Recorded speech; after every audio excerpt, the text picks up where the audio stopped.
Deyirlər, ən yaxşı təbib elə təbiətin özüdür. Bu sarıdan kənd yerində yaşayanların bəxti gətirib. Bəs biz şəhər cəmaatı neyləsin dediyinizi eşitmiş kimiyəm. Bunun da çarəsi var. Şəhərin o səs-küyündən sizi ayıran, amma elə şəhərin içində olan bir məkan var. Nəbatət bağı. Bugün həm bu bağın tarixindən danışacağıq, həm də bugünkü fəaliyyətindən.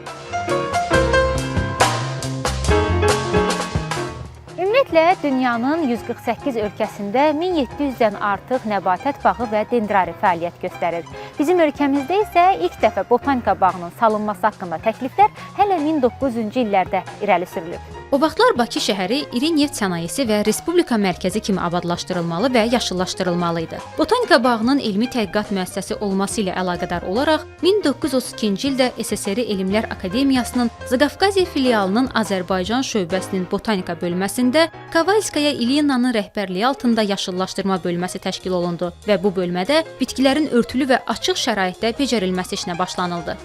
1934-cü il iyun ayının 15-də Azərbaycan SSRİ Xalq Komissarları Soveti Bakı Sovetinə nəbatət bağının salınması üçün vəsait ayırmasını tapşırır və elə həmin ilin iyul ayının 3-də Dağüstü parkdan indiki Qurd qapısına qədər olan 80-100 hektar aralığında olan sahədə Nəbatət İnstitutu və Nəbatət bağının salınması haqqında qərar qəbul edilir. Elə yeri gəlmişkən sizə buranın niyə Qurd qapısı adlanmasından da danışmaq istəyirəm. Bunun bir neçə versiyası var və hamısı da bir-birindən maraqlı. Bir versiyaya görə bu yerlər əvvəllər Qasımçapan adlanıb. O vaxtı Bakıya ticarət üçün gələn karvan yolları məhz buradan keçərmiş və həmin o yolun üzərində də bir qaya parçası olur. Həmin o qaya parçası yolu dar elədiyindən Xocasənli Qasım adlı bir daşçapan kişi həmin o qaya parçasını oyur, yolu genişləndirir. Ondan sonra bu yerlər adlanır Qasımçapan. O ki qaldı Qurd qapısı sözünə. 1918-ci ildə Azərbaycana qarşı törədilən soyqırım zamanı müsəlman türk qüvvələri məhz burada mövqe tutur və o gündən sonra bu yerin adı Türkün totem simvolunun yadigarı olaraq Qurd qapısı qalır. Başqa bir versiya da var və bu barədə Qılman İlkin yazır. Ümumiyyətlə, onu da deyim ki, o vaxtı Bakıya gələn səyyahlara iki yeri göstərərlərmiş. Biri Atəşgah, biri də Qurd qapısı. Qılman İlkinin yazdığına görə o vaxtı burada bir yenə də qaya parçası olur və o qaya parçasında xəzri küləkləri bir oyuq açır. Oyuğun diametri o ölçüdə olur ki, oradan yalnız bir qurd keçərmiş, canavar keçərmiş, yəni o ölçüdə olur. Ona görə də el arasında buranın adı qalır Qurd qapısı. Hətta Aleksandr Düma da burada olub. O 1858-ci ildə bu yerləri belə təsvir edir. Qurd darvazasına gəldikdə isə deməliyəm ki, bu başqa aləmdir. Bu qəribə kaha Bakıdan 5 kilometr aralıda bir qayanın döşündə yerləşir. Etna vulkanının xarabazara çevirdiyi Siciliya çökəkliyinə çox oxşayan bir dərəyə baxır.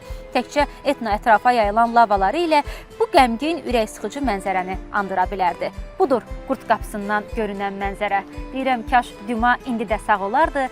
Görəsən, indiki açılan mənzərəni hansı sözlərlə ifadə eləyərdi? Deyəsən, mövzudan çox uzaqlaşdıq, qayıdaq Nəbatət bağına. Bu bağda ilk dəfə 1935-ci ildə toxum, qələm və tinglərlə əkin işinə başlanılır. 1936-cı ildə isə Nəbatət İnstitutu təşkil olunur və Nəbatət bağı İnstitutun nəzdində fəaliyyət göstərməyə başlayır. 1937-1940-cı illərdə neft hasilatı üçün quyuların qazılması ilə əlaqədar olaraq bu bağın sahəsi 16 hektar qalır və indi deyəcəyim məlumatı əminəm ki, çox az adam bilir. O vaxtı Teleqüllənin inşasını məhz Nəbatət bağının ərazisində planlaşdırırlar. Amma akademik Həsən Əliyev buna mane ola bilir. O şəxsən Heydər Əliyevə müraciət edir və Heydər Əliyev Teleqüllənin Nəbatət bağının ərazisində deyil də indiki yerində tikilməsini tapşırır. Hazırda kölgəsində dayandığım bu daş palıd ağaclarını da ölkəyə şəxsən akademik Həsən Əliyev gətizdirib. Bu bağ Azərbaycan təbiətinin həqiqətən də kiçik modelidir və digər sözlə buranı ifadə eləmək olsa, Nəbatət bağı Bakının oksigen balonudur.